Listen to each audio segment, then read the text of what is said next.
Hi everyone, welcome to achievers online classes. So guys, आज शुरू करेंगे हम ट्रिग्नोमेट्री। ट्रिग्नोमेट्री की फर्स्ट क्लास है और ट्रिग्नोमेट्री से आपके कम से कम 5 से 6 क्वेश्चन एग्जाम में फ्रीक्वेंटली देखे जाते हैं। तो पहले वो टॉपिक उठाओ जो छोटा हो और जिसमें से ज़्यादा क्वेश्चंस आपके अटैम्प्ट हो सकते हैं। ठीक है, तो स्टार्ट करते हैं। सबसे पहले आपका जो टॉपिक इसमें मैं आपको पढ़ाऊँगी वो है हाइट एंड डिस्टेंस। ठीक है, इसको लेके 1 या 2 क्वेश्चन तो ज़रूर आता है। ठीक है, पिछली बार DSSB में भी यहाँ से 2 क्वेश्चंस पूछे गए थे और बिल्कुल सिंपल है। एक ही क्लास में एक ही टॉपिक ये कंप्लीट हो जाएगा। DSSB में 2 क्वेश्चन थे, एस्टेट PGT में भी यहाँ से 2 से 3 मतलब 2 क्वेश्चन, 1 क्वेश्चन, 2 क्वेश्चन, 3 क्वेश्चन, ये डिपेंड करता है। 3 तो नहीं खैर आते PGT में भी, वहाँ पे भी 1 या 2 क्वेश्चन आ जाता है और एक ही क्लास में आप यहाँ से ये कवर कर लोगे, यानी एक क्लास के लेक्चर से आपके 2 क्वेश्चन अटैम्प्ट हो जाएंगे। ठीक है भाई, तो स्टार्ट करते हैं। हाइट एंड डिस्टेंस को हम इसमें कैसे ऑब्जर्व करेंगे, यहाँ 2 चीज़ें चलती हैं। एक तो आपका एलिवेशन का एंगल और दूसरा आपका चलता है डिप्रेशन का। ठीक है, ये वही डिप्रेशन है जो कई बार हो जाता है, मोस्टली सबको ही हो जाता है। ठीक है, सो एक तो आपका होगा एंगल ऑफ एलिवेशन, दूसरा एंगल ऑफ डिप्रेशन। ठीक है, बट होना नहीं चाहिए डिप्रेशन। अपने अंदर इतना कॉन्फिडेंस ज़रूर रखो कि कोई भी स्थिति तुम्हारी लाइफ में आए तुम्हें डिप्रेस ना करे किसी भी चीज़ से। ठीक है, तो अभी जैसे स्टार्ट कर रहे हैं हम एंगल ऑफ एलिवेशन और डिप्रेशन। इसको मैं एक ही एग्जांपल से दोनों एंगल्स को आपको समझाती हूँ। जैसे मान लीजिए ये कोई बिल्डिंग है, ये बिल्डिंग का ग्राउंड फ्लोर, यहाँ ये फर्स्ट फ्लोर वाले, इनके आगे ये बालकनी, यहाँ ये टॉप फ्लोर वाले। ठीक है, ये बालकनी। अब मान लो कोई बंदा यहाँ खड़ा है, ठीक है, और वो पतंग उड़ा रहा है। पतंग यहाँ है आपकी, ठीक है, तो जो यहाँ वाला बंदा होगा वो पतंग को ऐसे देख रहा है। ठीक है, तो जहाँ ये बंदा खड़ा है इसकी आई तो यहाँ होंगी ना, क्योंकि हाइट है, आंखें तो हमारी ऊपर होंगी। तो ये जो हाइट है बंदे की, आंखें तो इसके ऊपर हैं, तो यहाँ पे हम इसको लेंगे हॉरिजेंटल, क्योंकि जो भी एंगल है, चाहे वो एंगल ऑफ एलिवेशन हो या तुम्हारा एंगल ऑफ डिप्रेशन हो, उसको हम हॉरिजेंटल के साथ मेज़र करते हैं। तो जब हम ऊपर की तरफ देख रहे हैं, जब भी हम ऊपर की तरफ देखेंगे ना, यानी हम ऊंचाई की तरफ देख रहे हैं, हम एक उम्मीद की तरफ देख रहे हैं, हम कभी भी डिप्रेस नहीं होंगे। डिप्रेस हम कब होते हैं, जब हम डाउन हो जाते हैं। डाउन मतलब जब हम नीचे की तरफ देखते हैं। तो एक तो इससे ये याद रखना है, जब एंगल आपको नीचे की तरफ देखने से जो एंगल बनेगा वो आपको डिप्रेशन दे रहा है, यानी डाउन कर रहे हैं। तो D for down, D for depression, यानी ये एंगल बनेगा जब आप नीचे की साइड देख रहे हो, और एंगल ऑफ एलिवेशन बनेगा जब आप ऊपर की तरफ देख रहे हो। तो यहाँ जो ये आपका ऑब्जेक्ट है ये आपका ऊपर की तरफ है, आई ऊपर की तरफ देख रही है, तो ये जो एंगल होगा आपका ये होगा एंगल ऑफ एलिवेशन। समझ आ रही है मेरी बात? ठीक है, अब थोड़ी देर के बाद ये ऊपर फ्लोर वाले भी पतंग उड़ा रहे थे, उन्होंने इनकी पतंग काट दी और ये पतंग आके कहाँ गिर गई? ज़मीन पर। समझ रहे हो? ये पतंग आके कहाँ गिर गई? ग्राउंड फ्लोर वालों के घर में गिर गई। अब जो ऑब्जर्वर ऊपर देख रहा था वो कहाँ देख रहा है अपनी पतंग को? नीचे देख रहा है। समझ रहे हो मेरी बात? तो हॉरिजेंटल, तो आपने ये लाइन ऑब्जर्व की हुई है ना, ये आपकी कैसी है? हॉरिजेंटल लाइन है। अब ऑब्जर्वर क्योंकि नीचे की तरफ देख रहा है, तो नीचे की तरफ जो एंगल बनेगा वो होगा एंगल ऑफ डिप्रेशन। और वो एंगल भी किसके साथ होगा? एक तो ये ऑब्जेक्ट आई, ये तुम्हारी क्या थी? आई और ऑब्जेक्ट के बीच में ये जो रे बन रही है, और हॉरिजेंटल, इन दोनों के बीच में मान लो थीटा, ये बीटा ले लो, तो ये होगा एंगल ऑफ डिप्रेशन। क्लियर होगी ये बात? तो आपको समझ आ गया एंगल ऑफ एलिवेशन किसको कहेंगे और एंगल ऑफ डिप्रेशन हम किसको कहेंगे। ठीक है, नीचे की तरफ हॉरिजेंटल के साथ जो बनेगा वो डिप्रेशन वाला एंगल, अगर ऑब्जेक्ट ऊपर है और हॉरिजेंटल के साथ जो बनेगा वो एंगल ऑफ एलिवेशन। इन दोनों का यूज़ होगा। दूसरा, आपको पता है पंडित बद्री प्रसाद हर बोल वाला फॉर्मूला कि ये साइन थीटा, ये कोस थीटा, ये टेंजेंट थीटा, ये उनका उल्टा cosecant theta, cot secant theta और इसका उल्टा कोटेंजेंट थीटा। तो यहाँ से पता चल रहा है कि साइन थीटा की जो वैल्यू है वो p/h है, कोस थीटा की जो वैल्यू है वो b/h है और टेंजेंट थीटा की जो वैल्यू है वो p/b है। तो ज़्यादातर इसमें यही यूज़ होता है। और कोसिकेंट थीटा उल्टा हो गया इसका h/p और सीकेंट थीटा आपके पास क्या हो जाएगा h/b और कोट थीटा आपके पास क्या हो जाएगा b/p। ये मैं आपको क्यों लिखवा रही हूँ, क्योंकि जब भी आपके पास एंगल ऑफ एलिवेशन या एंगल ऑफ डिप्रेशन का क्वेश्चन आएगा वहाँ पर आपकी कोई ना कोई राइट एंगल ट्रायंगल बनेगी और राइट एंगल ट्रायंगल में एक थीटा एंगल होगा और थीटा के सामने जो 90 वाला होगा ये परपेंडिकुलर, ये बेस और ये क्या होगा हाइपोटेन्यूज। ठीक है, यहाँ पर आपको दो साइड्स गिवन होंगी तो भी आप वैल्यू फाइंड आउट कर सकते हो, नहीं तो यहाँ क्या होगा एक साइड गिवन होगी और एक एंगल गिवन होगा। साइड और एंगल की मदद से 1 2 3 साइड में से कोई भी साइड गिवन हो, एक एंगल और एक साइड की मदद से आप कोई दूसरी साइड फाइंड आउट कर सकते हो।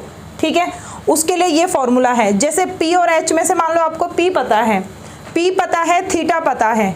थीटा या तो एंगल ऑफ एलिवेशन होगा या एंगल ऑफ डिप्रेशन, मतलब पता होगा आपको। तो P और H में से एक वैल्यू पता होगी तो H आपका दूसरा निकल जाएगा। ठीक है, P या H की वैल्यू यहाँ पुट कर देना, साइन थीटा की वैल्यू सॉल्व कर देना, वो आपका निकल जाएगा। अब दूसरा इसके लिए आपको क्या याद करनी है, टेबल कैसी, जैसे आपको ये वैल्यूज़ याद होनी चाहिए अच्छे से। साइन 30 की वैल्यू क्या होगी 1/2, कॉस 30 की वैल्यू क्या होगी √3/2, ये कॉस 60 होगा, ये साइन 60 होगा। ठीक है, इसी तरह से साइन 45 की वैल्यू कॉस 45 की वैल्यू 1/√2, tan 45 1, tan 30 डिग्री 1/√3 और टेंजेंट 60 डिग्री आपका क्या होता है √3। अगर मैं गलत नहीं हूँ तो सारी वैल्यूज़ आपकी यही हैं। ठीक है, तो ये टेबल्स आपको याद होनी चाहिए। फिर आपको क्या याद होना चाहिए कि क्वाड्रेंट से वैल्यूज़ कैसे ली जाएं। जैसे ये आपका 0 डिग्री से लेके 90 डिग्री तक पहला क्वाड्रेंट, 90 से लेके पाई तक दूसरा, पाई से 3π/2 और 3π/2 से 2π ये फोर्थ, फर्स्ट सेकंड थर्ड और ये फोर्थ क्वाड्रेंट। इनमें आपने एंगल्स को कैसे लेके जाना है, एक आपको ये पता होना चाहिए। जैसे साइन 120 डिग्री आ गया, वैसे तो इतना बड़ा एंगल नहीं दिया होता, बट अगर 120 आ गया तो 120 को कैसे ब्रेक करेंगे 180 - 60 करके। ठीक है, तो ये जिस टाइप का क्वेश्चन आएगा उसी टाइम में आपको ये क्लियर करवाऊंगी। तो मैं आपको बता रही हूँ हाइट एंड डिस्टेंस अगर आप पढ़ने जा रहे हो तो आपको ये बेसिक फॉर्मूले पता होने चाहिए। अच्छा, एक फॉर्मूला और जो यहाँ पे कभी यूज़ होगा, जैसे स्पीड का होगा। भाई कई बार बच्चे कंफ्यूज हो जाते हैं, स्पीड क्या होगा आपका डिस्टेंस अपॉन टाइम। ठीक है, इस तरह का फॉर्मूला भी आपको पता हो। अब हम करेंगे इस पे कुछ क्वेश्चंस, फिर उसमें जो जो फॉर्मूले यूज़ होंगे वो हम इसमें क्लियर करते चलेंगे। देखिए इसमें आगे ये क्लास फर्स्ट क्वेश्चन देखिए, from the top of a tower 60 metre high. एक टावर गिवन है जिसकी हाइट 60 मीटर है। तो सबसे पहले हम टावर बना लेते हैं। टावर जो होगा बिल्कुल सीधा होगा, ये आपका टावर है और इसकी हाइट है 60 मीटर। ठीक है, let it be A and it be B. The angle of depression of the top and bottom, कह रहे हैं ये जो एंगल ऑफ डिप्रेशन है of the top and bottom of a pole, यानी अब एक और एंट्री है, एक पोल भी है जिसके टॉप पे और जिसके बॉटम पे एंगल ऑफ डिप्रेशन बन रहा है alpha and beta. Find the height of the pole. That means मान लीजिए ये आपका वो पोल है और यहाँ से from the top of a tower, ये टावर का टॉप पॉइंट है, ये टावर का क्या है टॉप पॉइंट है। यहाँ से अगर आप पोल के टॉप पे एंगल बनाएं, कहाँ पे पोल के टॉप पे, तो उसके लिए तो वो क्या है डिप्रेशन का है, कहाँ से यहाँ से। आप एंगल को मेज़र कैसे करते हैं कि वो डिप्रेशन वाला एंगल है या एलिवेशन का, कि जो ऑब्जर्वर की आई है वो ऊपर की तरफ देख के एंगल बना रही है या नीचे की तरफ। अगर वो नीचे की तरफ देख रही है तो वो एंगल ऑफ डिप्रेशन है, ऊपर की तरफ देख रही है तो एंगल ऑफ एलिवेशन है।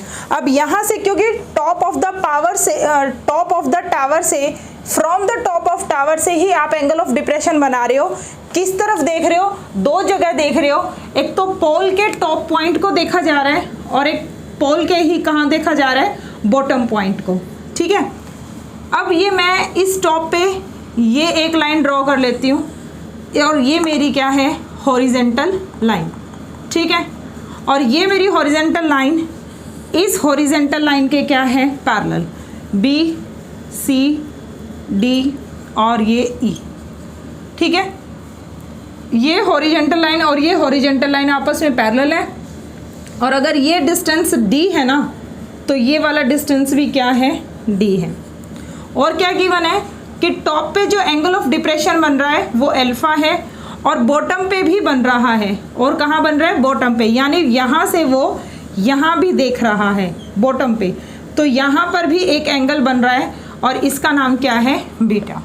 ठीक है, डेफिनेशन मतलब जो भी आपको स्टेटमेंट दी है उसको समझ के एक तरफ डायग्राम तो बनेगा ही बनेगा, बिना डायग्राम के क्वेश्चन सॉल्व नहीं होगा। तो from top of the tower, pole के बॉटम पर और पोल के टॉप पर अल्फा और बीटा एंगल बन रहे हैं, एंगल ऑफ डिप्रेशन। तो कहाँ बन रहे हैं, टॉप पॉइंट पर और बॉटम पॉइंट पर। अब कोई भी टावर अगर सीधी खड़ी है तो यानी वो 90 डिग्री एंगल बनाएगी, तो ये भी क्या है तुम्हारा 90 डिग्री एंगल। अब यहाँ पे AED, हमेशा अपनी राइट एंगल ट्रायंगल को खोज लेना। AED ट्रायंगल बन रही है, दूसरा ABC ट्रायंगल, और ये तुम्हारी क्या है, राइट एंगल ट्रायंगल, और ये भी तुम्हारी क्या है, राइट एंगल ट्रायंगल। बात समझ गए यहाँ पे। सबसे पहले आपने डायग्राम बना लिया, उसके बाद आपने ये खोजा कि जहाँ आपके एंगल ऑफ डिप्रेशन बन रहे हैं उसमें परपेंडिकुलर कौन सा है, उसके सामने वाला परपेंडिकुलर देख लिया, वहाँ ट्रायंगल कौन सी बन रही है, तो यहाँ अल्फा को लेके जो ट्रायंगल बन रही है उसके सामने ये परपेंडिकुलर है, तो AED। फिर उसके बाद बीटा को लेके, बीटा के सामने ये परपेंडिकुलर है, AB और C, दो राइट एंगल ट्रायंगल आ गई। अब देखो ये पूरी हाइट हमारी 60 है, तो मैं ये इधर पोल की हाइट h सपोज कर लेती हूँ। आप कहोगे मैम यहाँ पोल का है, पोल यहाँ है, मैं पोल की हाइट क्या ले लेती हूँ, h मीटर। ठीक है भाई, तो पोल इतना है ना, तो इसके पैरेलल ये डिस्टेंस हुआ, ये h है, तो ऊपर वाला कितना हो गया, 60 माइनस h। ठीक है, तो यहाँ हमें पता चल गया कि ये हमारा परपेंडिकुलर है और ये हमारा बेस, और परपेंडिकुलर और बेस को लेके फॉर्मूला किसका बनता है, टेंजेंट का। टेंजेंट अल्फा, यानी जो एंगल उस ट्रायंगल में बन रहा है, इस ट्रायंगल में अल्फा एंगल बन रहा है P/B, और इस ट्रायंगल में बीटा एंगल बन रहा है और P/B। फॉर्मूला लगा दीजिए, ये h मीटर यहाँ लिख देती हूँ मैं। ठीक है, h मीटर, फॉर्मूला हमारा लग रहा है tan अल्फा। ठीक है, AED में परपेंडिकुलर की value 60 minus h, 60 minus h, और बेस तुम्हारा क्या है, D। टेंजेंट बीटा, परपेंडिकुलर इसमें कौन है भाई, 60। ABC में देखो ये है ना पूरा परपेंडिकुलर, और ये पूरी हाइट किसकी है, टावर की, एंड विच इज 60, तो ये 60 हो गया, और ये बेस तुम्हारा D है, तो बेस तुम्हारा क्या है, D। ठीक है, अच्छा यहाँ पे अब ये चीज़ देखो भाई, हमें तो D की वैल्यू निकालनी है, दोनों तरफ पहले D की वैल्यू निकाल के फिर इसको इक्वेट कर देंगे। टेंजेंट h अपॉन में tan अल्फा नीचे आ गया, यहाँ से भी D की वैल्यू निकाल दो, 60 अपॉन में टेंजेंट बीटा।